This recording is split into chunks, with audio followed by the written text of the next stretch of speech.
Welcome, everybody, to episode 23 of the Off the Wall Hockey Show. It's a hockey show for hockey fans, part of the Steel Flyers All Sports Network, and we have more and more playoff action to talk about here as the 2021 Stanley Cup playoffs roll along. We are into the second round, and we have 4 series going on, trying to figure out who is going to come out of each division, the Central, the North, the East, and the West in the NHL. And all of those series have now begun.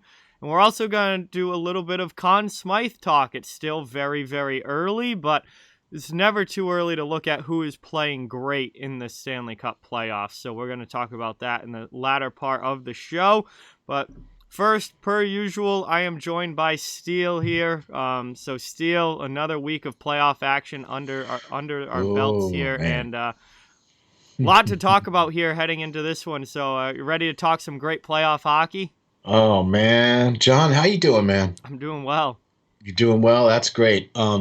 Guys, if you're not checking out John from Off the Ball Hockey and his streams, then you guys are missing out big time because John knocks it out of the park every time. You got to check him out. Off the Ball Hockey, he does stream he's been streaming almost every one of these playoff games.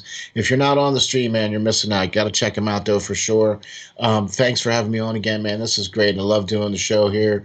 And I have been so super excited to talk about playoff hockey. I can't wait to talk playoff hockey. This is what it's all about.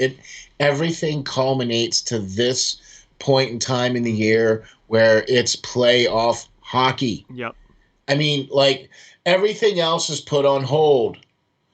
Yep. Like life, breathing, eating, everything stops for playoff hockey, right? Yep. I mean, seriously, come on. It's all about the playoffs now. It's all about the cup.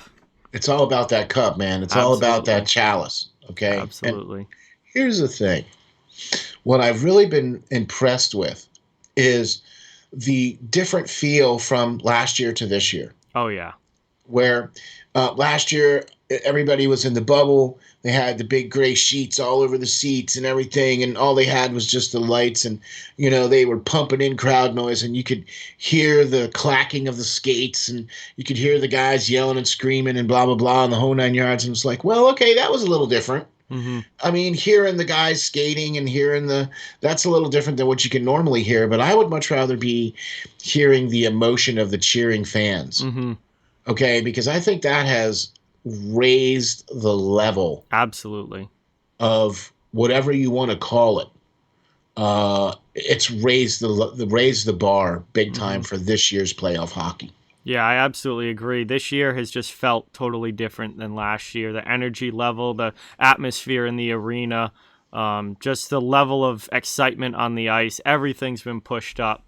And I think having fans back has been absolutely huge. And it's awesome to see a lot of these arenas now getting back to full or close to full. And you're seeing, big crowds back. And it's made a world of difference as far as the playoffs this year compared to last year. That's what I mean. That's like when you go into Nashville and you see that sea of yellow, you go into Carolina and you see that sea of red, right? And you go into the Emil Center for Tampa Bay and they're all white. Yep. You know what I mean? And you go into Boston and you see that arena just, rocking it out. You know what I mean? To me, that's what this is all about. And how's this for you? What this has done, okay?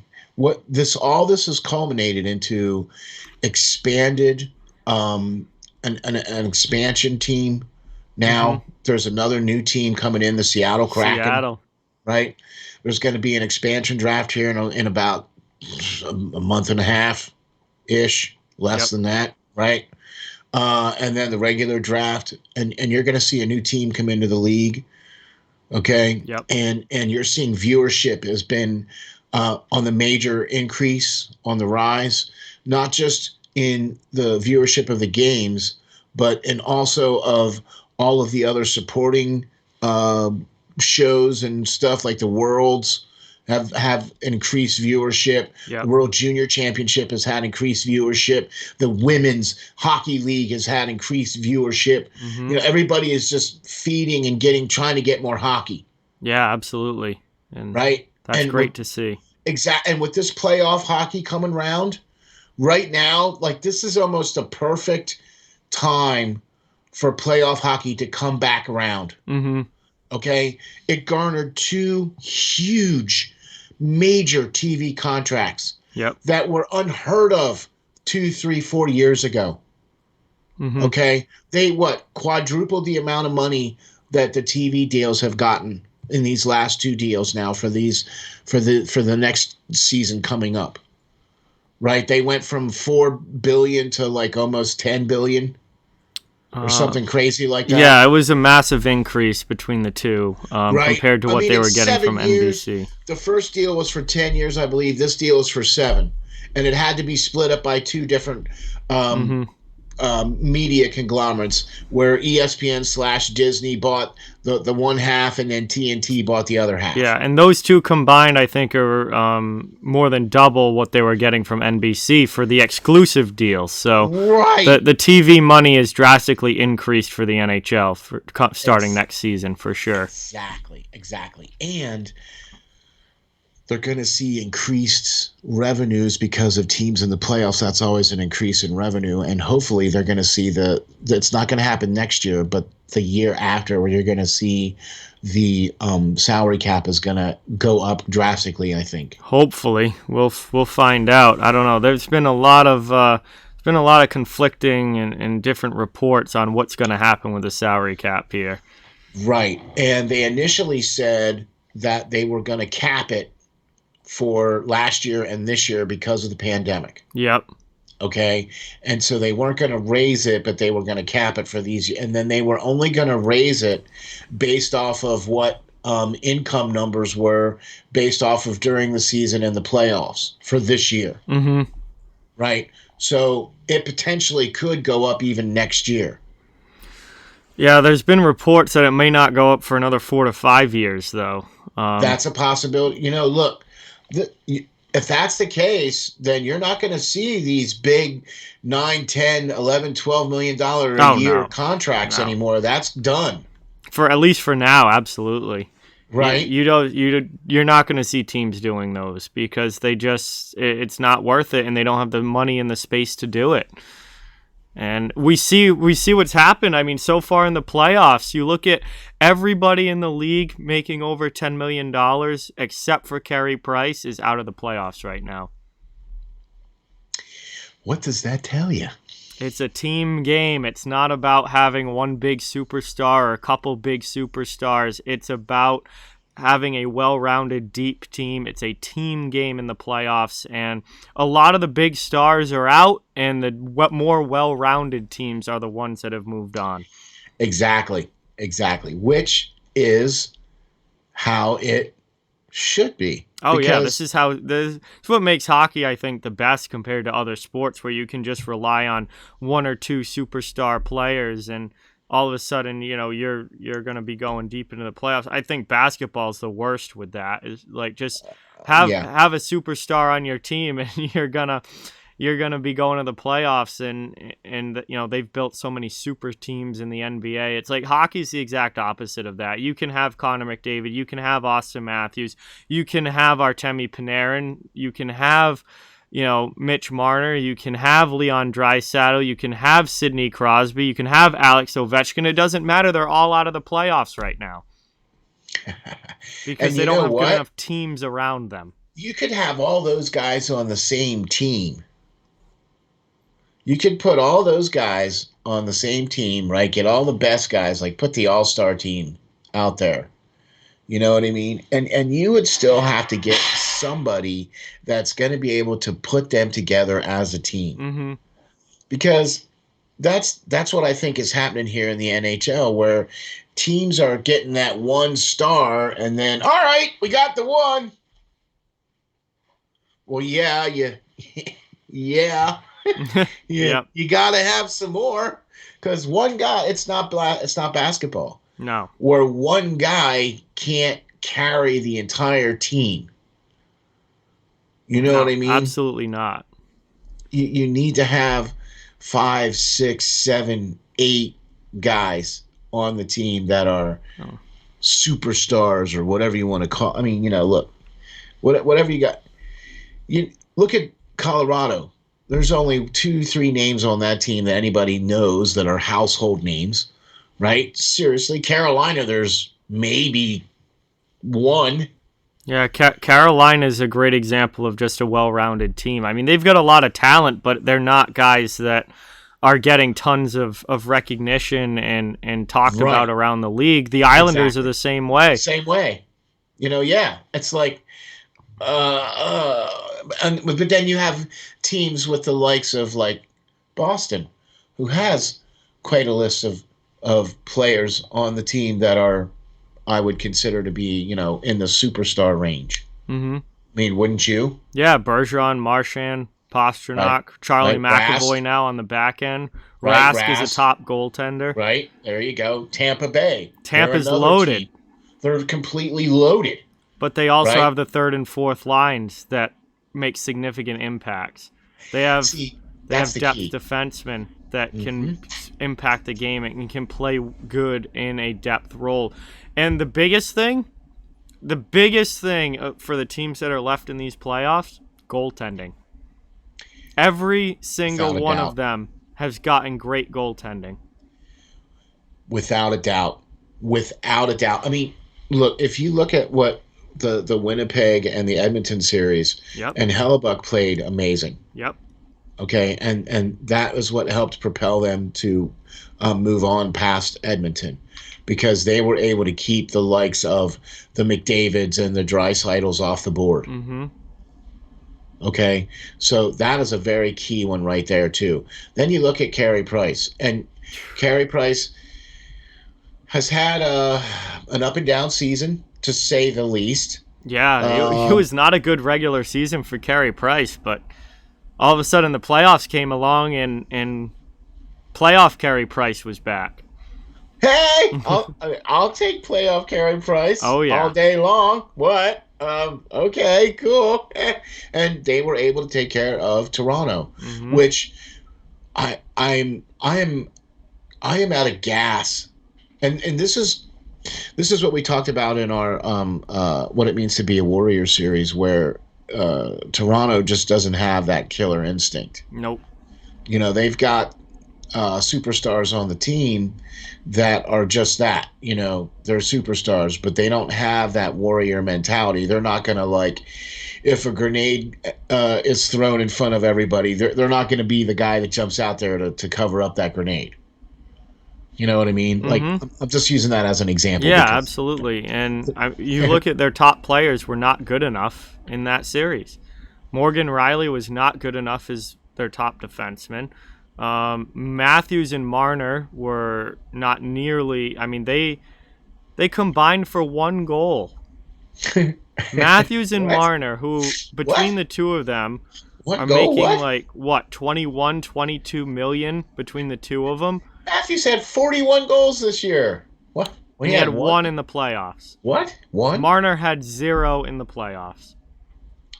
See, that's the other thing too. You look at Pittsburgh, right? Sidney Crosby and Malkin didn't show up. Shut down, right? Yep. They didn't show up. Look at what happened, what Boston did with Washington. Ovechkin, Mantha, Oshie, none of them guys were on the score. Was terrible. Yeah, they're shut down. Yep.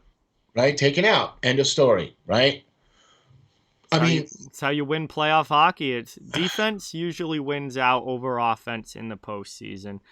And you have to get great goaltending. You have to be able to shut down the opposing team's top players. And the teams that were able to do that moved on. And the teams that weren't, or the teams that were relying too heavily on those singular superstar players, they're all on the golf course now watching. I think with the exception of maybe Minnesota and Nashville and St. Louis. Because I think Nashville just, they ran out of home games. In Nashville doesn't, I mean, Philip Forsberg is a star, but he's not in the same ilk as Crosby and Ovechkin and McDavid and Matthews and those guys. The thing about like Nashville doesn't really have those superstars. They're more of a team that just has to grind it out. Roman Josi is the best Nashville Predator, and he's a Norris Trophy level defenseman, but they don't have that elite talent. Nope. The same thing. Now Florida, though, I think Florida does up front, but their defense is a mess. And so is their goaltending. Yeah, until Spencer Knight becomes a full-time starter, their goaltending is also very questionable. Suspect, we'll say. Yeah, for sure. Yeah, because that was just, I'm sorry, it was hilarious. It just was. They gave up so many bad goals. And then they just kept rotating goalies in, like, oh, okay. Yep. And then they finally said, hey, we got this guy that we have here, Spencer Knight. Hey, let's put him in and see if he can stop some goals. Yeah. Hey, look at that. He can stop some goals. Hey, what do you know? It ended up being too little too late, though, by the time they got around to Knight playing. But, man, Bobrovsky and Drieger played really well in the regular season, but come playoff time, it was not dropped right off. And the same thing with Bob. I mean, Bob didn't have that good of a start of the season and picked it up towards the end, but then just looked really bad there in the play.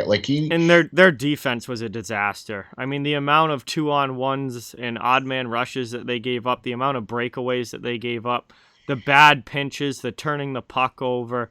Florida's defense was an absolute disaster against Tampa Bay. I was just going to say, you can't give that up to the defending champs and expect to win not a series. Okay, well, so yeah, but apparently Tampa Bay is moving on, and yeah. So, but excuse me, that's actually one of the great series that's going on now between them and Carolina. And I'll tell you what, I really was a lot.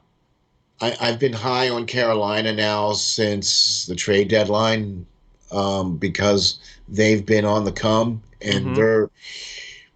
With the coach they have, with the team they put together, and they don't have those superstar names on their team. You know what I mean? Like, they got Dougie Hamilton, but... Well, a lot of the guys... Carolina's a very talented team, but they don't get the national recognition because it's Carolina. Right. They have players that should be household names. Sebastian Aho, right. Dougie Hamilton. Nedeljkovic is a rookie goaltender. Marty Necas in his second season, it looks like a budding superstar.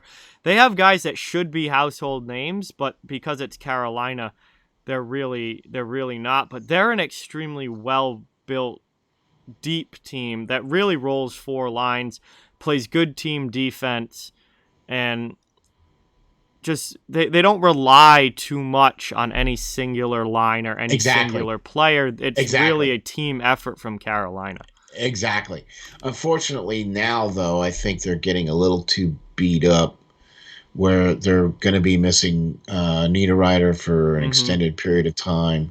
And they were missing a couple, I think, what's his name? Not Galchenyuk, but there's another guy that they're going to be missing. He just was out. Trocheck. Yeah, that's it. Trocheck got injured as well in this Tampa series. Yeah, I think he took a puck to the side of the foot or the knee or something like that, and it didn't look good, boys.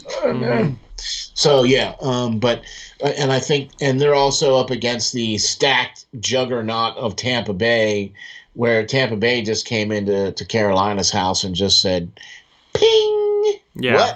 What? 2 games. Ping! Okay. Yeah, so the Lightning have a 2-0 series lead now, heading back home after taking both games in Carolina by a score of 2-1. Games 1 and 2 were both 2-1 games. Very low scoring, very close, but the Lightning just found the way to win, and Carolina just hasn't been able to get that one goal that they needed. You know, I'm going to tell you something. I very much watched these 2 games very closely. And I have to say that Vasilevsky has played amazingly well. Oh, yeah. compared to the first series where he let in a lot of goals, Mm-hmm. okay, against Florida. Yep. That's not the case here against Carolina. He has shut the door. Yep. Okay. He's played amazing against Carolina so far. Absolutely. And I'll tell you something else too. The lower end Point, Kilgorn, all them guys, the other end of Tampa Bay are playing really well. Oh yeah, absolutely. They're playing well, even though they're not putting up huge goal totals against Carolina. They're playing Right. well, and I think watching those games, Tampa Bay has been the better team. That's what I was getting at. Yeah. That's exactly what I was getting at, John. Is Tampa Bay has been the better team. Mm-hmm. They have won the puck battles. They have played better during the limited amount of power plays that they've had. Mm-hmm. They've been able to get set up and cycle the puck a little bit and get shots on net, where Carolina has not been able to do that. Tampa Bay has a much better transition game than Carolina. Carolina's a little slower in that spot, and that's where Tampa Bay is taking advantage. Mm-hmm. Okay, I think as far as that's concerned. Plus, I think now that Carolina's missing some of their key folks here now, and Nedeljkovic has been standing on his head, and he has just made some amazing saves. And you can't fault him at all. I mean, these are two one goal games. I mean, you can't really fault Nedeljkovic. He's played as well as you could expect. Exactly. And then the other thing, too, is that even Carolina is like limiting the Tampa Bay shots. Mm-hmm. They're still trying to keep the shots to the outside and everything like that. It's just that occasionally Tampa Bay gets through one of the cracks in the shell there, and they get a player behind the D. Yep. And then that's it. And that's how the goals have been scored, you know what I mean? So, and that's something that the Lightning are extremely good at, is that when they get an opportunity, they take advantage of it most of the time. And that's a big thing for Tampa Bay, is that they don't need 35, 40 shots on goal, because if you give them a couple of good chances, they're going to score a couple of goals. Exactly. And they have the guys to do it. Oh, yeah, absolutely. They have the players to do it, okay? And that's what makes that a dangerous team. Mm-hmm. Not only that, but they're standing up to Carolina. They're hitting just as much. Yep. You know what I mean? They're taking those checks and they're finishing their checks. I think Tampa's the more physical team than Carolina. Yes. And they're built that way. They've got Shen on the back end, Chernak, McDonough. Up front, they've got Maroon and Coleman and Gord, and Barclay Goodrow's back now. He actually scored the game winner in game 1. Yep. Tampa's built to play that way, and they've been the more physical team than the Hurricanes as well. That's the other thing I was going to say too, where it seems like Tampa Bay is a little bit out physical. They're just Carolina built so well. Here's the thing, though. I want this, and this is what we talk. We can talk about this about every single one of the series that are left right now, because you're still playing the team in your division. Yep. You're still playing against a team that you've played 8 times this year. Yep. And in the case of the Montreal, Winnipeg won 9 times. Yep. Okay, so you're still playing against a familiar foe. Yep. What's really going to be the pins and needles is when the winners of these play the other. Now they have to play from the other divisions. Yeah, you're going to see teams playing each other for the first time all year. That, I think, right there, in and of itself, is another excitement level for me. Yep. Okay, because this second round is all, okay, cool. Second round, here we go. But the next round, right, the semifinal rounds is where you're going to start seeing, Toronto or Montreal or Winnipeg is going to be traveling to Colorado or Vegas. Yep. And Tampa Bay and Carolina is going to travel to Boston or New York. Yep. That's where I think you're going to see how teams really match up, because this is where it's still really difficult because let's face it, for the most part, during the regular season and even now, these series are still coin flips. Mm-hmm. I mean, you look at Boston, New York, right? The series is tied 1-1. Yep. Really? Go figure. Yeah. I mean, it's a coin flip. I think there's a good chance that series goes 7. Oh, you think? Mm-hmm. Right? And then you look at Carolina, Tampa Bay. Now, unfortunately, Tampa Bay has gone up 2-0, but when you first look at this series, this was a coin flip because Carolina looked really well playing against Nashville. Tampa Bay looked really well playing against Florida. They both won in 6 games in the first round. They both were clearly the better teams in their first round series. And then I'll tell you, Tampa has really impressed me with how well they've handled the Hurricanes so far. Me too. To go in and take both games on the road, it's not that this series hasn't been close, but there's a chance for this series to be over quick just because Tampa's going back home already with a 2-0 lead. We all thought, I thought that yesterday or the game 2 was a must-win for Carolina. Yeah, I did too. Going down 2-0 at home is just it's really hard to come back from that. It really is. And now you have to go to the home building. And Tampa Bay is one of those, they haven't lost at home yet. Are they still one of those teams? No, they did lose in the Carolinas or the Florida series at home. Okay. All right. So, I mean, but still though. They don't lose much at home. Yeah, that's what I mean. Yeah, they don't lose much there at home, and so you don't want to do that either. No. Because that could be over real quick. Just like that, you're done. Yep.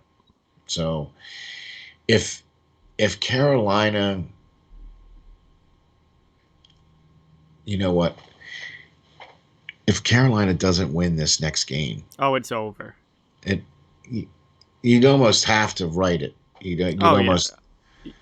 As much as I like the Hurricanes and as good as they are, you're not going to reverse sweep the defending champion Lightning. That Tampa team is way too good to blow a 3-0 series lead. Yeah, they don't come across like Toronto, do they? Absolutely no. They're totally different. Right? Because how do you go up 3-1? You've been leading the division all year. You've been leading the North all year. You've played so well. You get to the end. You get to the playoffs. The first round, you get the worst team to make the bloody playoffs in Montreal. Right? Because if they were in any of the other divisions, they would not have had enough points. Right? Yep. They would not have made it. So you get the worst team to make it in the playoffs and then get housed. Because you gave up a 3-1 series lead. Because there's no killer instinct. Exactly. Tampa Bay doesn't have to worry about that because they've done it. They've won a cup. But they have that killer instinct. They have those warriors on the team. Yep. You know what I mean? Their team has that warrior mentality. Absolutely. You know what I'm saying? And that's the kind of team. That's why it's like, all right. It's going to be, man, I'll tell you what. So I picked Carolina versus Colorado to make it. Yeah, I picked Carolina versus Vegas, and now I don't think either of them are going to make it. Okay. So you still have hopes for Colorado? Oh, yeah. I think Colorado is going to Colorado's going to take the Vegas series, I think, and go to the Final Four. And I think they have a real good shot at the Cup. Yeah.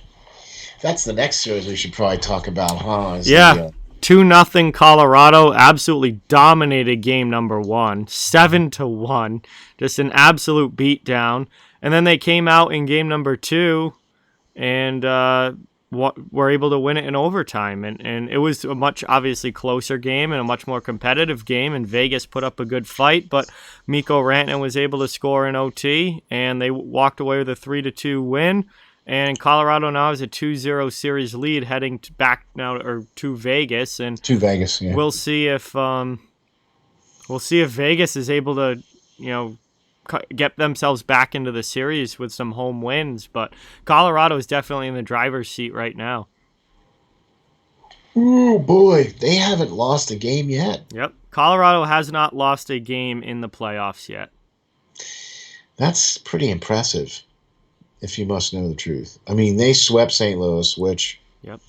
St. Louis played really well at the end of the season there, but they just ran into Colorado. And they were a hurt team. They were limping into the playoffs a little bit because of their injuries and everything else. And so, okay, I mean, but still, not to take anything away, they won the cup. What, 2 years? Not, but 2 years ago. 2 years ago, yep. Right. So, I mean, St. Louis still not a slouch team at all by any stretch.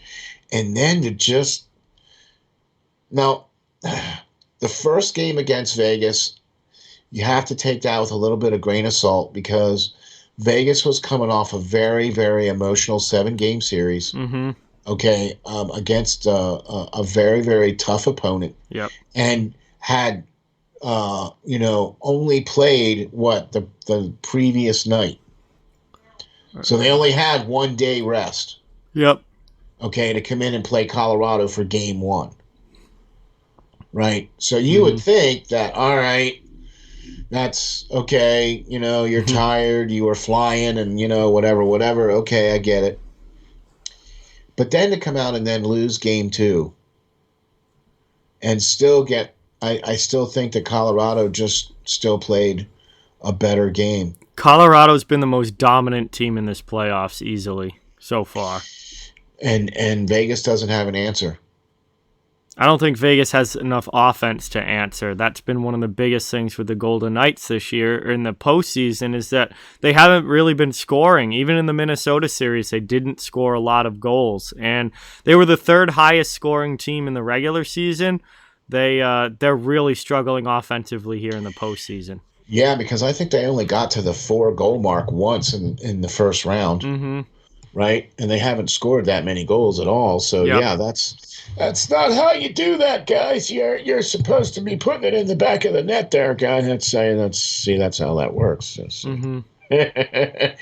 But yeah, Colorado dominating in this one.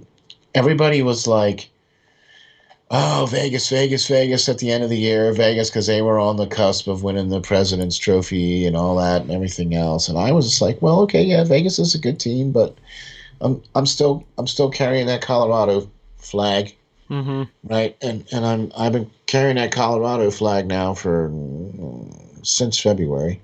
Yep. I'm going to keep carrying it until they're done.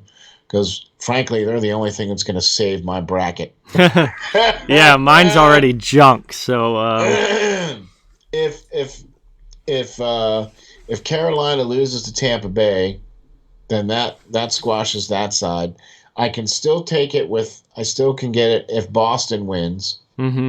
Right? Because that means Boston's still in it. Because I have Boston losing to Carolina. In the final or whatever the semifinal. Yeah. So yeah, as long as one of my teams is still in it, then I'm still alive, right? Yeah, I'm very close to having no Final Four teams that I picked make it.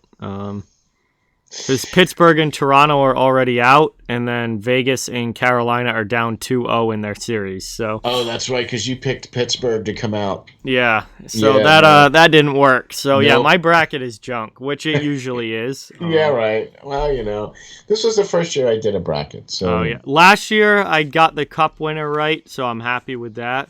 I picked Tampa last year and they won. Did you? Yes. There you go. And cool. That's awesome, dude. Yeah, this year, not gonna happen. Yeah, no, yeah, for sure. Now we have to talk about the series that's near and dear to your heart now. Yeah, Boston and New York. This has been a good one. This has been fun. 1-1 series through 2 games. Game 1, Boston came out, won 5-2 on home ice. The game was a little bit closer than that score would indicate. Boston put some goals in at the end to kind of extend it out a little bit. But it was a really good game. It was a close game. But the Bruins definitely were the better team and deserved to win that game. And then Game 2 was interesting because Boston didn't play well early in the game. They found themselves down 3-1. They had to have a third period comeback, came back, tied it up at 3. They go to overtime. We've seen a lot of overtime in these playoffs. And bad giveaway by Jeremy Lauzon is the difference. It gives Casey Cizikas a breakaway, and he's able to score on Rask, and the Islanders steal game number 2 in Boston with a 4-3 overtime win and tie the series up. And overall, I mean, I do think that the Islanders probably deserve to win that game because that was a bad giveaway, though. It was a brutal giveaway. It was an absolutely brutal giveaway from Lauzon. The Islanders had been putting a lot of pressure on in the offensive zone in overtime. They had a 3-1 lead in the game that they probably should have been able to hold. I mean, Boston deserves credit for the comeback, but oh yeah, they played really well to come back. The third period was very good for the Bruins. Yes, but other than that, I think the Islanders were the better team other than the third period. And that game to me had a little bit more ebb and flow in it than the first game. To me, the first game was more about Boston. Oh yeah, Boston definitely played better in game 1 than they did in game 2. Okay, absolutely. And you saw some flashes there from the Islanders, but this game here had a little bit more ebb and flow where it was the Islanders, then Boston, then the Islanders, then Boston, then the Islanders, then the Islanders, and then Boston, yeah, and then Boston, and then it was like, okay, the third period came, and then it was pretty much Boston, Boston, Boston. You know what I mean? And then obviously in the overtime, it was Islanders. Yep. But to me, that one had a little bit more of that back and forth, a little bit more of that ebb and flow. You know, whereas to me, I think the first game was more just straight Boston. Yeah, Bruins were definitely the better team in game 1, and you did not really see the best from the Bruins in game number 2, and that's why we are tied up here, heading it back or into New York now. Yeah. With it all tied up, and I think they're going to split both games in New York as well. I think this series is going to be 2-2 through 4, and it's probably going to go 7. Yeah, I would have to agree with you on that one because these teams, with the way that second game went, if Boston can come out and do what they did in game 1 and get those first quick goals, and then just keep the pedal down, then they can very easily take this series in quick succession. But if they do what they did in the second game, where they lift the foot off the pedal a little bit, right now because the Islanders are good enough to not just hang around, but good enough to come and do what they need to do to win. Yep.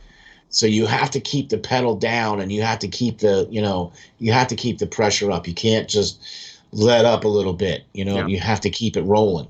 Absolutely. And that's rolling all 4 lines. That's Boston playing up on their skates like they did in game 1 and for good portions of game 2. You know what I mean? So I still, in spite of the fact that I picked the Islanders to win the division this year, which was a big mistake, I still think Boston's going to take this series. I agree. I think it's going to go 7 games because I think you're going to see some more of that back and forth. Yep. But I still think it's going to be Boston. Oh, well, we will find out over the next few nights here. I have them picked. Yeah. To come out of the East. So far I'm doing all right. Yeah, your team's still in it at least. At least that one team that I've selected so far is still in it, yes. Absolutely. Right? Yeah, all right. Yeah. And one! That's one. No, Carolina is still sort of, kind of in it. Yeah. Sort of. Colorado definitely is in it. And Winnipeg and Montreal aren't even the teams that I selected, so all right. Me either. Yeah, Winnipeg and Montreal. Now they just kicked off their series Wednesday night, because obviously the North started a little bit later. Then Montreal's series against Toronto went 7 games, so that pushed this one to start a little bit later as well. But Winnipeg and Montreal, the North Division matchup here, and Montreal comes out with a 1-0 series lead after a 5-3 win in Game 1 up in Winnipeg. And I streamed this game. I watched this game the whole way through. This was This was interesting because Winnipeg did not play very well in game number 1. But Montreal came out ready to go, had a great first period. And I was surprised with how good Montreal looked and just the level that they were able to play at. And you would think that they would be the tired team after a 7-game series against Toronto, but they didn't look tired at all. And it was Winnipeg that actually was sluggish and not really into the game and ready to go, especially in the first period. They got a little bit more into it as the game went along, but that first period was awful for the Jets. And when you look at Montreal as the team that was facing Toronto, and nobody was, I mean, like that was like David going up against Goliath. Yep. Right. So every single person at Sportsnet picked the Leafs to win that series. So now you just upset the entire hockey world. Yep. Right, and beat Toronto, which the first time that you faced them since 1979 in a playoff series, and you beat them. Yeah, I think the next game that you play is probably going to be a good game for you. Yeah, they came out really strong. And wow. They got out to that early lead and never really looked back. And Winnipeg tried to come back at the end. They got a late goal from Kyle Connor, but it was just way too little, way too late. When you get a lead like that and you get Carey Price all settled in there like an Alabama tick, you're not going to win that game because he has been, ever since the playoffs has come, he has been he's been his Vezina self. Yeah. He's looked absolutely awesome in this postseason. Carey Price is the reason that the Montreal Canadiens are in the second round, and he is the reason that they have a lead in the second round. I mean, without Carey Price, this team is not here. He's been absolutely outstanding in these playoffs. And the goaltender for Winnipeg has as well up until this game. I mean, yeah, right. And even this really wasn't on Hellebuyck, but he was absolutely outstanding in the Edmonton series. Made some obviously incredible saves. Kish really helped shut down McDavid and Draisaitl and was a big reason why Winnipeg was able to win in round number 1. Agreed. In game 1 here, I mean, he made some huge stops, and this game could have been much more one-sided earlier in the game if it wasn't for Connor Hellebuyck, but he wasn't able to get that big stop that allowed the Jets to tie it back up or keep it or make it go from a 1-goal game to a tied game. Like he would always give up that second goal, and the Canadiens would get that 2-goal lead back. And Price outdueled Hellebuyck in game 1. There you have it. And that's just how that worked out. You know what I mean? Yep. It's going to be interesting to see how the rest of this series plays out. Because you got 2 Vezina Trophy winning goaltenders. Yep. Okay? And so, all right, Hellebuyck kind of had an off game. He still played really well, but a little bit of an off game. They got those couple of goals early. You know what I mean? And when you get them couple of goals early, that kind of rattles you for the rest of the game. You know what I mean? So I'm thinking, all right, so now we come out game 2. You're at home. Winnipeg is still at home. Yep. So you come out game 2. Let's see what that looks like. If Winnipeg, which I have a feeling Winnipeg might win this game. I don't know. They kind of have to. They're similar to Carolina. You cannot go down 0-2 on home ice. Not even to Montreal. No, that puts you in a deep hole, and you're in big trouble if that happens. Exactly. So if they don't win this game tonight, and if Carey Price plays well, Kotkaniemi plays well, Suzuki plays well, and the rest of the guys up there in Montreal play well, then all right. Then you have to look at Montreal as a viable threat. Oh, absolutely. Anytime that you have Carey Price playing at this level, your team is an actual threat for sure. Because Price has the ability to just straight up steal games and steal series. And if you add any offense in front of him, you're looking at a really dangerous team at that point. That's the thing. Last year they played up against Philadelphia, and Price was not able to steal that series. Because, there just wasn't enough offense. Right. Okay, there just wasn't enough offense. Okay, but I think he was able to steal the series against Toronto. Absolutely. And he's going to probably have to play, in that same wheelhouse here to do it for this series as well, too. Definitely. But I'm impressed, though. I have to say, I've been impressed with what Montreal has done. Oh, I have too. They've been one of the biggest surprises of the playoffs with just how good they've played. Because nobody considered Montreal. Yeah, Montreal. You're playing against Toronto. Yeah, Montreal. They won. Yep. What? Everybody on the planet picked Toronto. Mm-hmm. And Montreal wins. Now they're like, what? They won? So, welcome to Montreal, folks. Yep. How about that? Who knew? Yeah. I mean, they fired their coach halfway through the season. Yep. You know what I mean? Like, I don't. That just goes to show you that anything can bloody happen in hockey. That's the way the NHL works, is that anything can happen. Man, you fire your coach halfway through the season. You don't play. You barely. They just scraped into the playoffs. I mean, oh my gosh. I mean, really. Go ahead. Calgary and Vancouver had the opportunity to knock Montreal out, but they were just also so bad that they never did. They never really came close because they were also terrible. But like that North Division was not good. No. We were sitting there talking about this the other day. Like, what would it be like if some of the if Montreal was in its regular Metropolitan Division, right? So who's in the Metropolitan Division? Pittsburgh.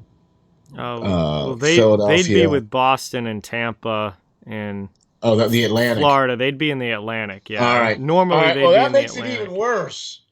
Yeah, I mean, you'd have Tampa. You'd have Tampa. You'd have Boston. You'd have Florida. You'd have Toronto. You'd have Montreal. You'd have Buffalo and Ottawa, who I'm missing a team. Buffalo and Ottawa were pretty much out of it. Who's this? Yep. Who am I missing? I thought there was only 5 teams. No, the Atlantic is 8. Atlantic, Metro, and West are all 8, and then the Central normally has 7. Well, now with Seattle coming in, it will be all 8 it'll be 8 for each division, but Okay. Who is the team that I'm missing? In the Atlantic. Boston, Toronto, Montreal, Tampa Bay, Florida. Is it Ottawa. The Islanders? They're in the Metro. Ottawa,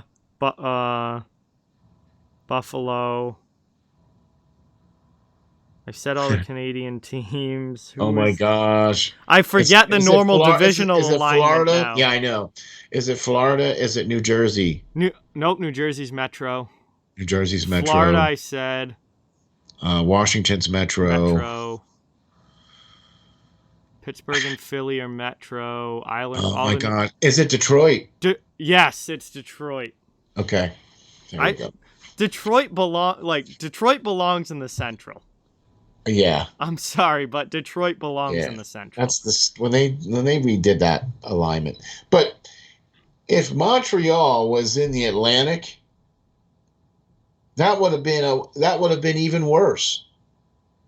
Yeah, because for sure that Boston, Tampa, Florida, and Toronto would have finished ahead of them in the regular season. So there's 4 teams right there, and then it probably would have been between.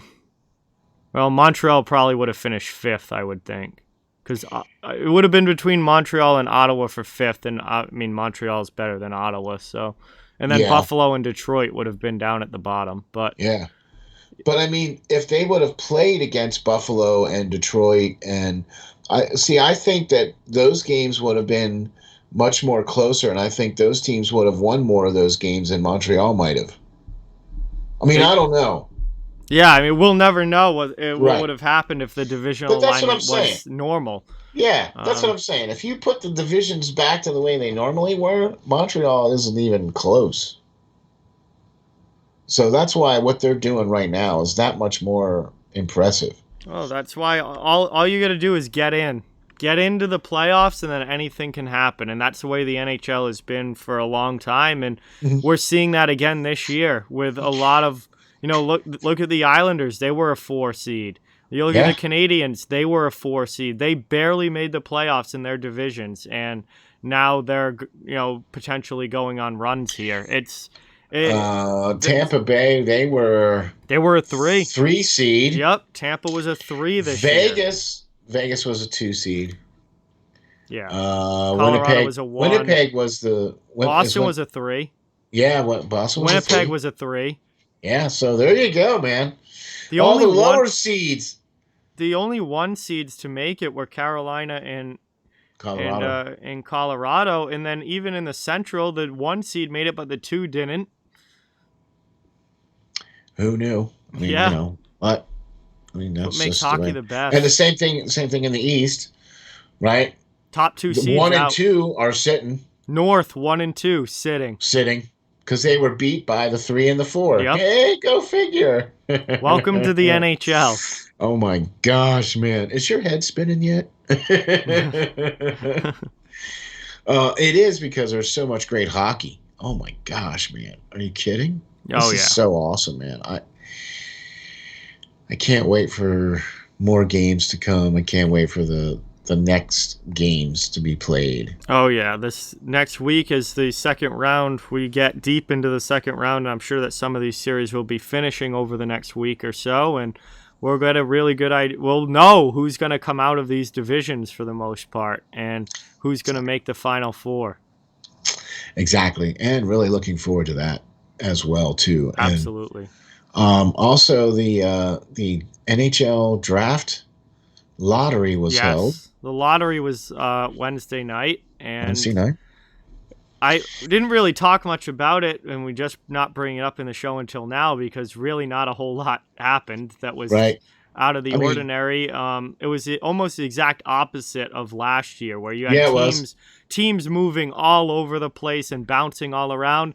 Everything stayed exactly as the normal draft order would have been, except for Anaheim and Seattle at 2 and 3 just flip-flopped. So the order based on record at the end of the year would have been Buffalo, Anaheim, Seattle gets the number 3 as the expansion team, because that's as part of the expansion agreement was that they would have the 3rd best odds in the draft lottery. So they were the number 3 team, and all that happened was that Anaheim and Seattle flipped. So now Seattle gets number 2 and Anaheim gets number 3. Sweet. Buffalo stays at 1. They won the draft lottery as they were expected to, and every other team stayed in their original spot of what their percentage to get the pick was. So it was a very uneventful draft lottery, but Buffalo gets the number 1 overall. True, that's true. And so there you go. I just wanted to say something about it just because it happened. Yeah. You know what I mean? I almost forgot that it was happening, to be honest with you. And then it ended up not really changing much. So it's the draft order. Compared to the way it was last year, where, suddenly the New York Rangers were getting the number 1 pick. Yeah, last year was nuts. They had the 2 lotteries, because the first lottery said that a team that got knocked out of the qualifying round was going to be the team that got the 1 overall, but then they had to do another lottery to find out which team that got knocked out in the first or the qualifying round was going to get the pick. Last year was mayhem, and this year was a lot quieter. Of all the things that the NHL has done right over the last pandemic year and a half, the lottery for the draft last year was not one of the things they did right. No, that was a wild one for sure. But, So this year goes a little much more back to normal. Yes. So looking forward to that for sure. All right. So that's going to bring us here to our commercial break. We've looked at the second round series so far. We've talked about the draft lottery a little bit, and coming up for our second part of the show, we're going to do something a little different and have a lot of fun. Basically what we're going to do is pick a Conn Smythe winner from every team that is still in the playoffs right now. So if said remaining team wins the Stanley Cup, who do you think would be the Conn Smythe winner? Who would you pick as the Conn Smythe winner as playoff MVP based on the playoffs so far? So obviously it's still very early in the postseason. We're only just getting going in the second round. There hasn't been a lot of games played yet. But based on how they've played so far, who would be a Conn Smythe guy from each team? We're going to do that when we come back from this commercial break from our show sponsor and sponsor here at Steel Flyers All Sports Network, Canine Country Club Resorts. We want to give a huge shout out and a thank you to them for all of their support, not just of this show, but of everyone at Steel Flyers. And a big, big thank you. This would not be happening without them. So here's a word from our sponsor, Canine Country Club Resorts. Greetings. This is Steel Flyers from the Steel Flyers All Sports Network, and we have two very special guests. We are delighted to be joined by Tracy Musser and Nicole Howard from the Canine Country Club Resorts. Tracy and Nicole are both managers for CCC Resorts and work at the Windsor or at the club, one of two locations both in Manheim, Pennsylvania. Congratulations on your 30th year anniversary of being in business. Let me start off by saying this. Steel Flyer stands behind this company 100%. Taking care of Steel Flyer's furry friend for the last 2 years now, and they are a one-stop shop for everything your furry friend needs. In fact, let's find out what our friends at CCC Resorts offer. Nicole, how are you today? Good. How are you? Doing great, thank you. What are some of the great boarding services that you guys offer, and what do we have to do in order to get our furry friends taken care of when we are unable to travel with them? Well, we like to bring everybody in for a tour first. That way they can see the behind the scenes, they can see where they stay, they can see where they play, and then we explain all of the fun things that we can add on to their reservation, whether it be one of our packages, either a nature walk, a ball time, or even a cuddle time. Oh, wow, that sounds great. Boy, it sure sounds like a resort to me. So how are you today, Tracy? I'm doing well, thank you. Tracy, tell me, is it true that you guys have both an indoor and an outdoor pool at the Windsor location? It is true. We've got one of each, so we're able to offer year-round swimming. The indoor pool is a great option for dogs who are swimming for therapy or rehab. It's got that sloped entry so they can wade into the water. Our outdoor pool is a little bit larger, and it's 4 foot deep the whole way across. And both of them are saltwater pools, so it's really easy on the dog's skin and coat. Wow, that's very awesome. So then during the summer months, you have a much deeper pool outside and then a sloped entry shallow pool indoors for the dogs. Tracy, tell the folks how we can get some pool time. Well, the first thing everyone does is come for an intro swim. We use that time to make sure the dog is comfortable in the water. We make sure they know how to get out of the pool safely, and we go over all the pool rules and etiquette with the clients as well. After that, they're able to schedule private appointments where they have the pool to themselves, or they can invite friends and have a whole group swim going on. So after a dip in the pool, then it would have to be off to the groomers, right? I mean, our furry friends cannot go out looking their best. Nicole, what are some of the great services your top-notch groomers provide? Our groomers, they specialize in full service grooms. We can do the basics, whether it be just a bath and a brush out or a blowout. Or for the extra pampered pooches, we can do nail dremels, we can do deodorizing soaks, and also facials. Wow, man, that sounds like a resort if you ask me. Tracy, I know one of the main programs here at CCC Resorts is the WAGS program. The Steel Flyers dog is enrolled in this program. So why don't you tell the folks what is involved in this and how they can get enrolled? Yeah, the WAGS program is our primary daycare option at the Windsor. It's designed to be a structured program for people who are looking for a set routine for their dog. They all come on the same days each week, which allows them to have set friends, and we know exactly what's going on with each group. So we do a little bit more activities, and we build more into their daily routine there. But we've got other daycare options as well for people looking for a little less commitment. We do an hourly care where you can drop them off and just pay by the hour. We also do a day stay option, which is great for the dogs that prefer human friends instead of making friends with other dogs. And then we have a traditional daycare option as well if you're looking for the occasional outing for your dog. Wow, there you have it. a full-service groomer, a daycare program, and an indoor and outdoor pool. What more could you ask for? Sure seems like CCC Resorts has everything covered. Remember, DOG, depend on God.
And we are back, everybody. Again, a huge thank you to Canine Country Club Resorts for their support and their sponsorship of the show here, and everyone at Steel Flyers All Sports Network.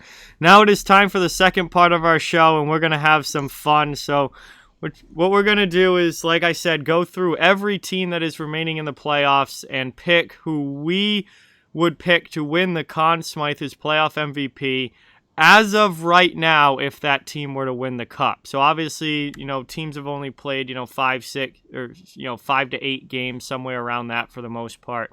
But But so there's still a long, long way to go, and this will probably could change by the end of the postseason. But I thought it would be fun to do and kind of fun to talk about and look at some guys who have had very, very good starts to the postseasons for their respective teams. So, Steele, are you ready to do this? I'm ready, man. I like this idea. I thought this was a great way to point out some of the players that have been shining right now. Absolutely. You know what I mean? So, and we're all about talking about the good players. So, you know, I'm ready to go, man. Let's go. All right. Well, let's start with a team that has been the most dominant team of the playoffs so far. They have not lost. They've had a lot of great players they have a lot of great players on their team. They've had a lot of guys playing very, very well in these playoffs. It's the Colorado Avalanche. I know who my pick would be, although this is not an easy one because they have a good number of guys to choose from that have been awesome in these playoffs. But for Colorado, my Conn Smythe pick right now would be Nathan MacKinnon. 6 games played, 8 goals already, 5 assists for 13 points and a +9 rating. Over 2 points a game for MacKinnon so far in the playoffs. Just absolutely unbelievable. He turns it up in the postseason. We've seen so many of these other star players, fall short in the playoffs, not perform well, and a lot of their teams are out already. Nathan MacKinnon has done the exact opposite. He has turned it up in the playoffs. He has gotten better. He continues to be a fantastic playoff performer for the Avalanche. And while Grubauer is certainly an option, given the fact that he has the best goals against and save percentage out of any goalie in the playoffs so far, obviously undefeated as well. We'll get to that. Gabriel Landeskog has had a really good postseason. Mikko Rantanen has had a really good postseason. Cale Makar has had a really good postseason. But the driving force behind the Colorado Avalanche is Nathan MacKinnon. And for that reason, I think that Mac should be the Conn Smythe winner from Colorado should they win based on the playoffs so far. All right, and I would agree with you 99.995% of the time because we agree on just about a lot of things. And I can't even argue MacKinnon being the Conn Smythe for Colorado, but you did mention him a little earlier, and I'm going to mention him now. And I think you got to put Grubauer in contention for that as well. Oh, definitely. 6 games played, 6 wins. Yep. Let's see. He's got a .943 save percentage in the playoffs. Mm-hmm. He's got a goals against of 1.66. Yep. Come on. that unreal numbers. Come on. You gotta put that name in there for Colorado. Yes, MacKinnon, everything goes through him. I mean, the guy was lights out during the season. He scored over 30 goals, you know what I mean, for the regular season. So the guy is incredible. Not taking away anything from that. And you're right. He has stepped it up in the playoffs. He's hit that extra gear. He's made that other level. But I think Grubauer's done the same thing. Mm-hmm. I think he's really stepped up and he's also in contention for another trophy called the Vezina. Yep. Right. Unfortunately, I don't think he's going to probably take that one. But if he was up for Conn Smythe, that's who I would put for Colorado as my choice would be Philip Grubauer. I can't argue with MacKinnon at all. Can't take away anything from him at all. But I would have to go with Grubauer on that. I'm sorry. So some great options for the Colorado Avalanche. Now we'll take a look at the team that they are playing, the Vegas Golden Knights. And this one, I mean, Vegas has really struggled offensively. They do not have anybody that's put up a real big number of points or goals yet in these playoffs. They're not. The offense isn't going. So I think you have to look at the other side of things and who's keeping the puck out of the net for Vegas. And that's Marc-Andre Fleury. Now, he did not play in Game 1 of the second round. Robin Lehner started that game and gave up all 7 goals. Fleury has played 8 games for the Golden Knights now. 7 obviously all 7 against Minnesota in the first round. And then he did play Game 2, which he lost in overtime. 8 games started, only a 4-4 record, but that is not on Marc-Andre Fleury. That is on the lack of offense for Vegas, because he has a 1.86 goals against average in these playoffs and a 924 save percentage. I think if there's anybody on the Vegas Golden Knights that would be deserving, it would be Marc-Andre Fleury. And if they are able to come back in this series and advance, and if they are able to go all the way to win the Stanley Cup, Marc-Andre Fleury is probably going to be the driving force behind it, because the offense really has not been there. So it's going to be about the goaltending and keeping the puck out of the net. So Fleury right now is definitely would be my pick for Vegas, although I think it's unlikely at this point that Vegas does win the Cup. I have to agree with you on that as far as the selection of Fleury, because Mark Stone has a total of 5 points, 4 goals, 1 assist. Right, Alex Touch has 3 goals, 2 assists for 5 points. Mm-hmm. Right, that's not getting it done, guys. No. Matthias Janmark has 3 goals and 3 assists for 6 points. Yep. It's pretty sparse there on the offensive side there, boys. Notice that you didn't mention Riley Smith. You didn't mention William Karlsson. Max Pacioretty didn't play until the end of the Minnesota series. I mean, the offense has not been there for Vegas. Exactly. So I didn't mention any of the big names, and the names that I did mention have small amounts of offense to contribute. And you're right. With Fleury, I think they should have probably. It might not have been as bad. Yeah, I think it would have been a closer game with Fleury in net. Yeah, but you know what, though? Let me say this, though. I've watched Fleury, like, especially against the Minnesota series, where the games that Minnesota won, they were able to get out on top of Vegas. Like, they were able to get those first couple of goals on Fleury. Yep. Right? And then they were just able to carry it through. Yeah. You see what I mean? So I'm with you on Vegas with Fleury. I'm with you on that. I just don't think they're going to make it, but I'd have to agree with you on that. I agree. Because nobody else is stepping up. Yeah, it's almost you're picking it by subtraction, because there's not really anyone else that you can pick. Although Fleury's played well. I mean, a 924 is nothing to scoff at, and his goals against is still under 2. Despite losing 4 games, his goals against average is under 2. That is an offense problem for the Vegas Golden Knights. Exactly. Yeah. Exactly. And you know, it's funny because we're going to talk about the next one is also has the same issue. Yeah. We're moving on now to the Montreal Canadiens, and this is another one where I think we're going to be talking about a goaltender, Carey Price. I mean, Montreal is not where they are without Carey Price playing the way that he has in these playoffs. No, not even remotely close. The first Montreal player listed in stats for playoff points and goals and all that stuff is Tyler Toffoli with 2 goals and 4 assists for 6 points. Leads the Canadiens. Yeah, what? Another low-scoring team here that is winning with their defense and goaltending. I mean, you need the guys that you brought out to be those types of players. You need them to be those types of players now. You need the Kakinen-Yemis. You need the Suzukis. You need the Caulfields to be scoring now. The good news is that they've all gotten better as these playoffs have gone along. But Montreal got off to a very slow start, especially offensively. And Price was really had to do a lot to keep them in that series. But then they started picking up the offense. And you've seen Kotkaniemi scoring. You've seen Suzuki. He had a beautiful goal last night against Winnipeg. He's been playing well now, and those 2 guys, and Caulfield has been playing well up there with those guys too. I mean, it's definitely looking much more dangerous in Montreal. That's for sure. Yeah, they've definitely gotten better as this has gone into the playoffs, but still, Carey Price is their top guy.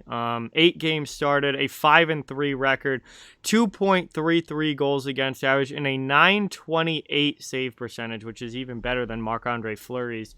He didn't get a lot of support early in that Toronto series, but he's starting to get it now. Yeah. Which is huge, and that's why he's been able to win, 4 games in a row now. 4 games, yeah.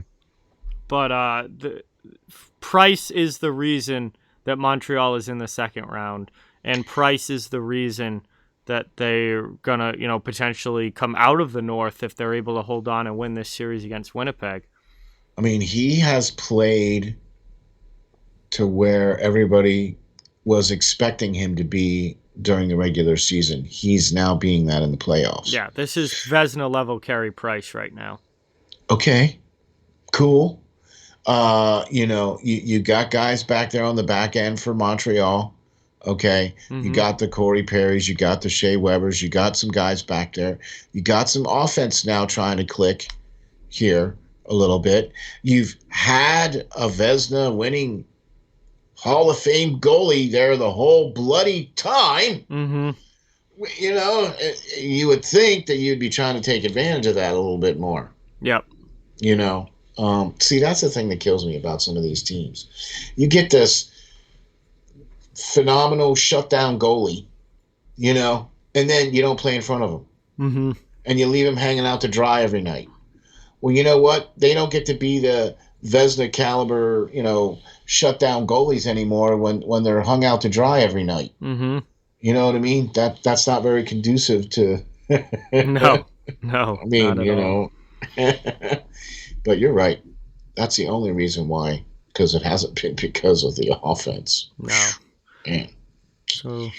Okay, well there you have it, man.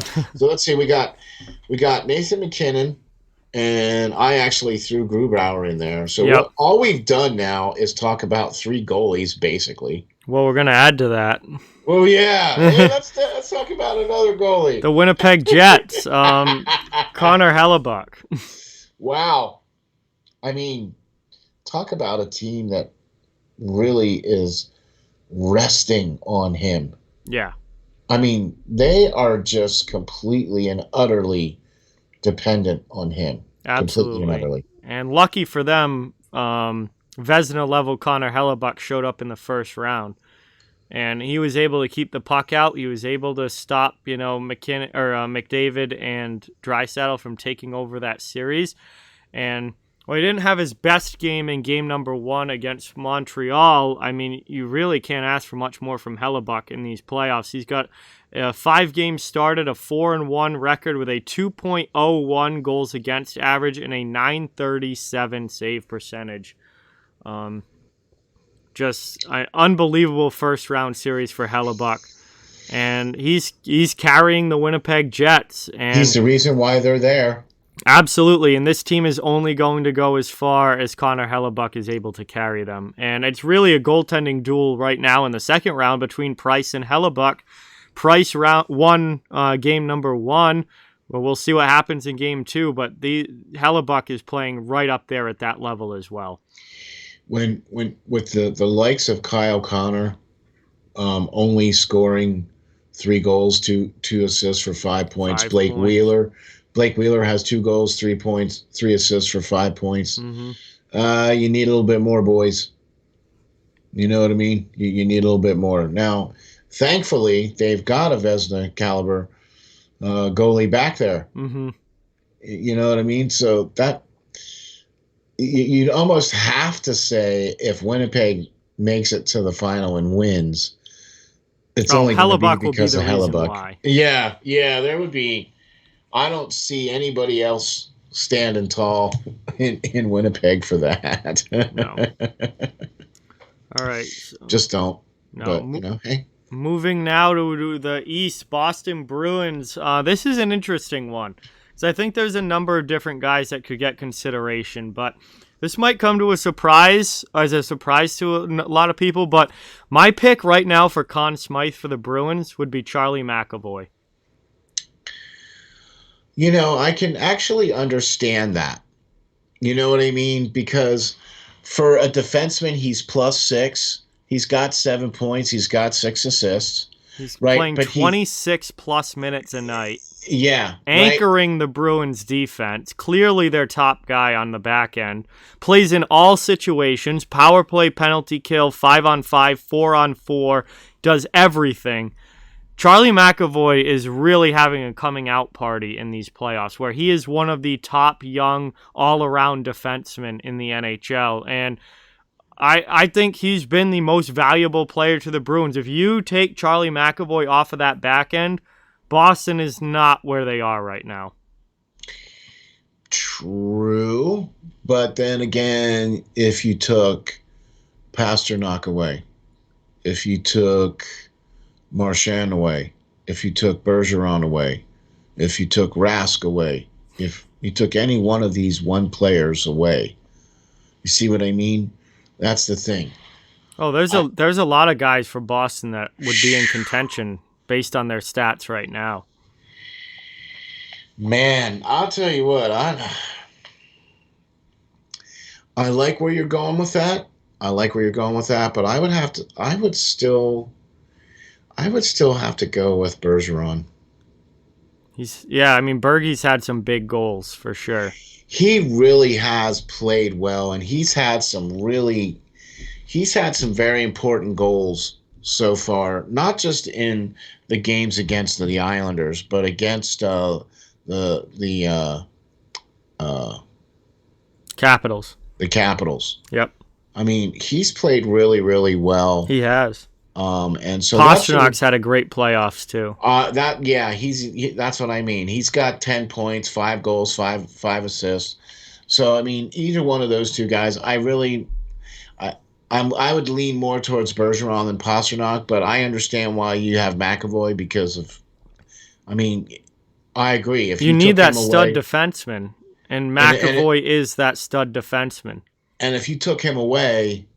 That blue line's Boston in shambles team. Without Charlie McAvoy. Yeah. Absolutely.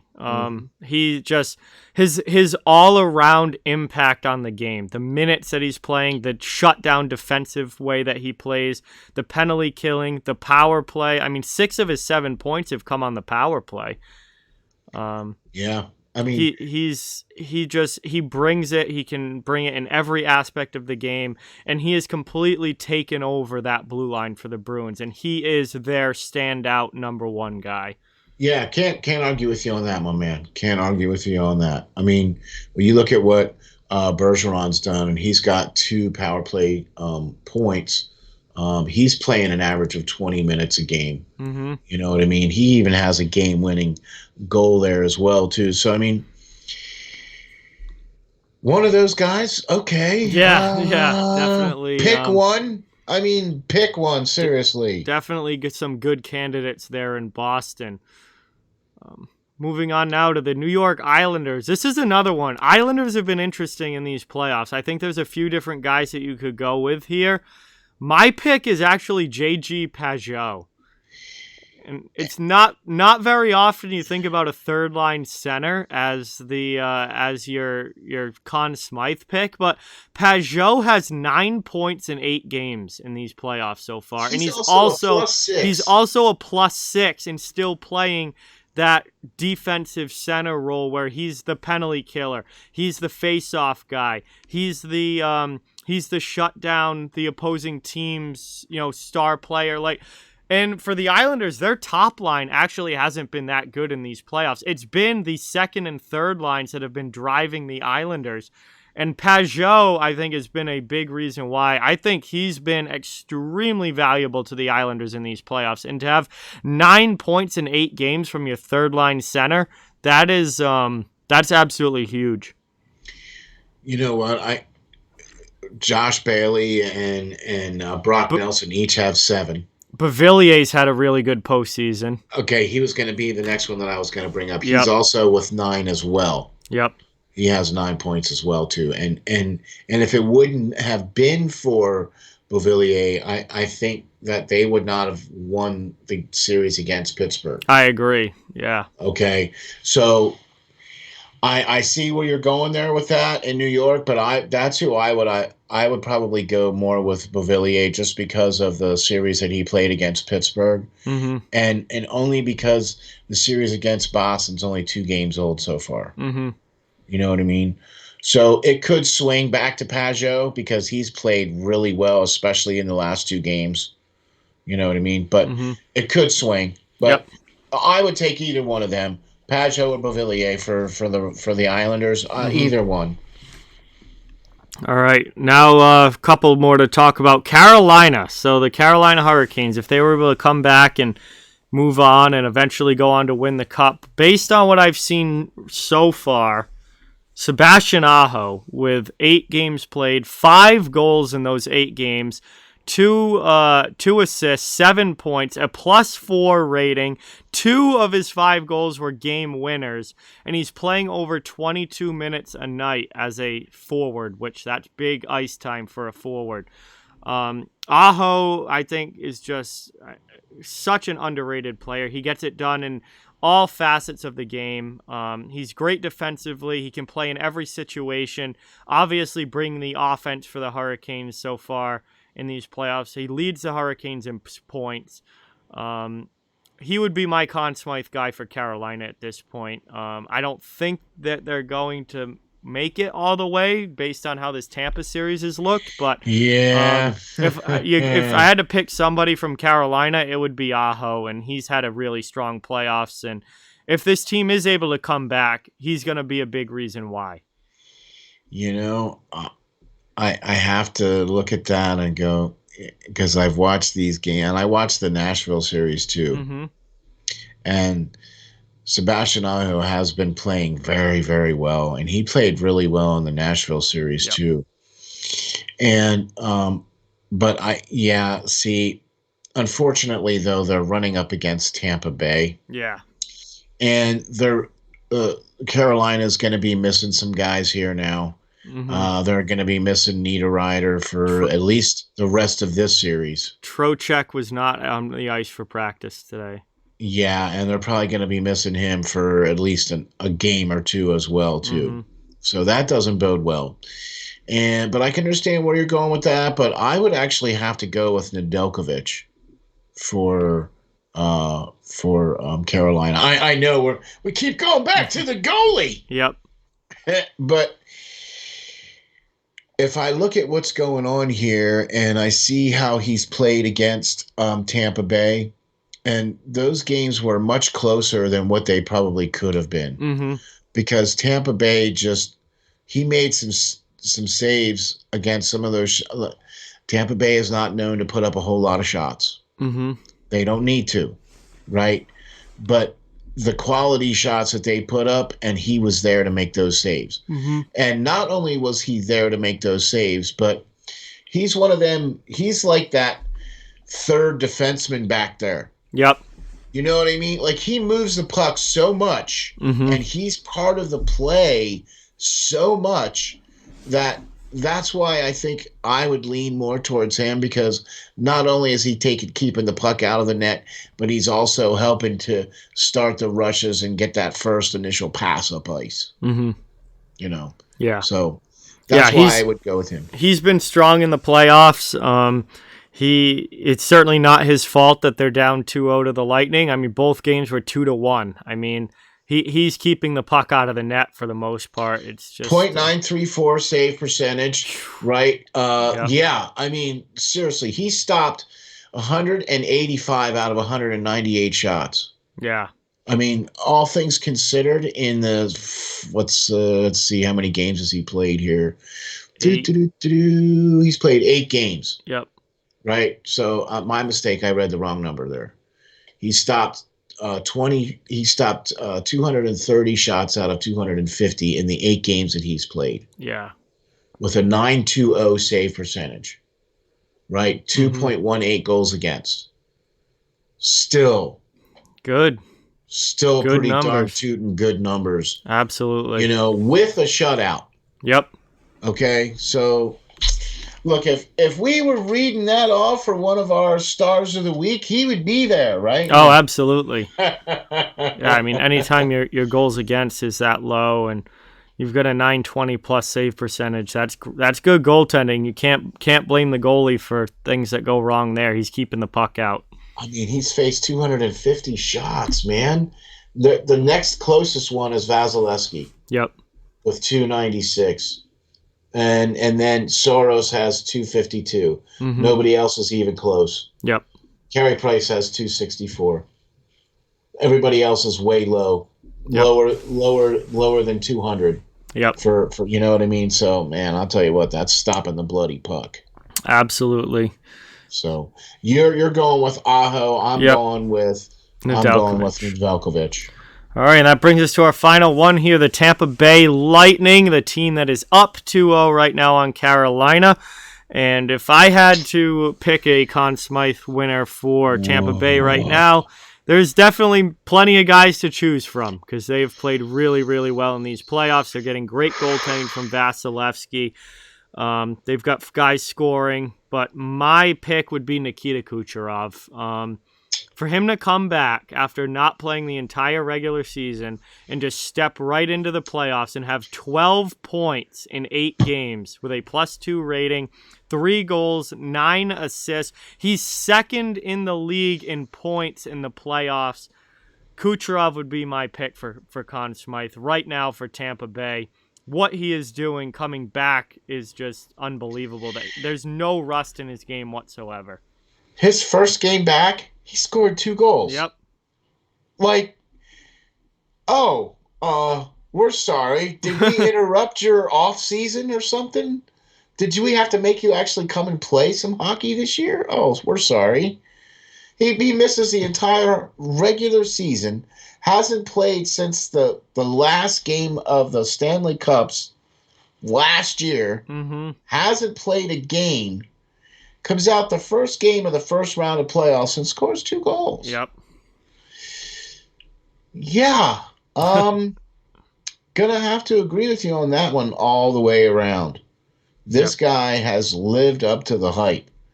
Absolutely. Okay? Not only that, but when he's on the ice, he makes everybody else around him better. 100%. He just does. 100%. He plays in all the situations now. I mean, there's no rust to this guy's game. 3 goals, 9 assists. I mean, the guy knows how to put the puck in. I can't even argue with you on this. Not even. I mean, Victor Hedman has played very well. Alex Killorn has been playing very well. Yes. Okay. And then Stamkos, obviously. Yep. Point has played well. I mean, there's just a list of guys that you could just rattle off. Typical for Tampa Bay. Yeah, I mean, you could even put Vasilevsky on that list. You know what I mean? Yeah, he's played really well recently. He had a little bit of a rough start to the Florida series, but there were some games where he gave up a lot of goals. But that's the one thing I think holding Vasilevsky back. Agreed. Yeah, because all day long, I'm with you, man. Kucherov, yeah. All day long. In fact, he should probably get it, even if they don't make it to the police. No. And anyway, so I was just kidding around. Yeah, no. So whoever wins it is very, very likely to come from the team that wins the cup. Although J.S. Giguère did win it as the losing goaltender in 2003 for the Anaheim Ducks, but you have to put up some ridiculous numbers for that to happen. That would have to be like every game 2-1. Yeah, and you'd have to stop 50 shots every night. Yeah, in order to beat. I think it's gonna come from the winning team for sure. I would expect, and we'll see which guy ends up getting it. But those are our picks based on the playoffs so far. Still, obviously, very early on and far away from this end of the finals. So for sure, there's still a lot. Half that of can these change. guys are going to go away after this round. Yeah, I mean, as soon as this round ends, 4 of these 8 guys are not going to be playing anymore, so they're going to be out. And obviously, there's still a long way to go. I just thought it would be fun to do a little segment like that and try and talk about some of the players that have played really, really well in the postseason so far and give them some credit here. Couldn't disagree with you more on that, man. That was a great segment. And absolutely. We did do some predictions on some trophy winners, but we did get the Vezina Trophy finalists were announced the other day with Philip Grubauer, Andre Vasilevsky, and Marc-Andre Fleury as the 3 finalists for the Vezina Trophy. And I know we had our predictions, and we all pretty much had these 3 guys listed as the guys that were probably going to get picked to win the trophy. And so you're voting today. Who you voting for? I've been saying Vasilevsky all along, but I kind of want to see Marc-Andre Fleury get it just because this is probably his last shot at it. He's getting up there in age. He had a remarkably good season with Vegas this year, and he's never won one before. And that's surprising to me because he's been one of the top goalies in the league for the last 15 years, but he's never won a Vezina yet. So I think it's time to get one for Fleury, and he would get my vote based on how good he played this season, and obviously there's some sentimental value to that pick as well, but I would say Fleury. Now, I'm going to rattle off some things here for you, all right? Mm-hmm. Okay. Because I understand why you would pick him, because he did win the most games, but only by 1. Grubauer had 30 wins. Fleury had 26, right? Nobody lost more than 10. Yep. Vasilevsky lost 10, Grubauer 9, and Fleury 10, right? Mm-hmm. And they all had a boatload of shutouts, yep. right? Vasilevsky had 5, Grubauer had 7, and Andre Fleury had 6. Yep. Okay? So, but when you look at it, I have to agree with you. If I was to vote now, I would probably vote for Vasilevsky. But I also would like to see Fleury win it. Mm-hmm. So, although I would probably vote for Vasilevsky, I would really hope that Marc-Andre Fleury wins it. Yeah, for sentimental reasons, I would just love to see Fleury finally get one because he doesn't have one yet, and he's been a great goaltender for so long. Then again, I mean,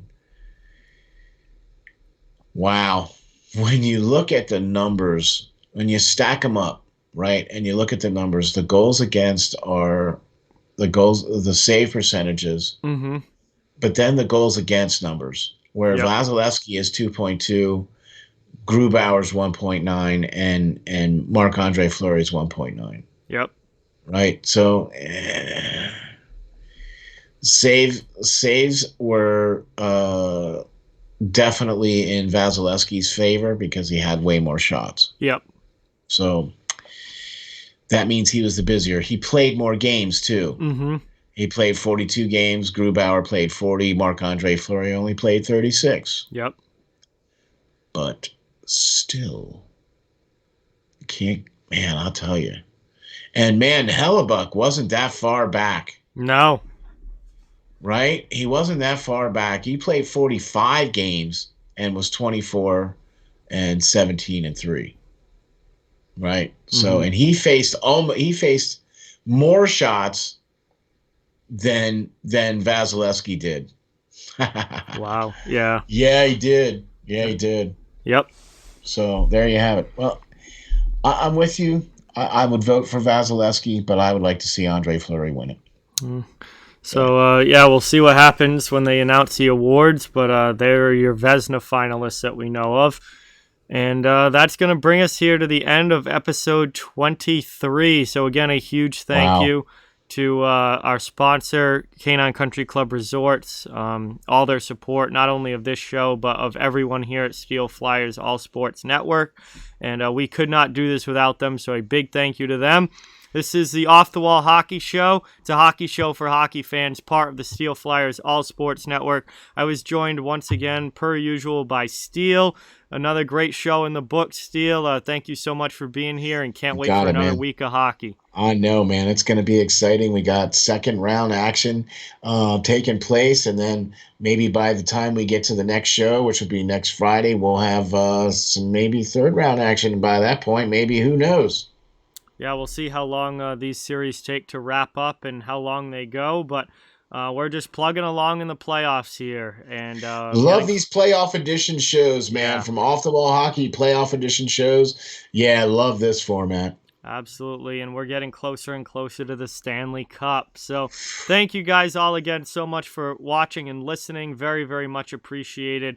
Obviously, this show would not be happening without all of your great support as well. So thank you so much for that. This was episode 23. We'll be back for episode 24 next week. We'll be coming out on Friday as usual. But until then, have a great week, guys, and talk to you soon. Thank you.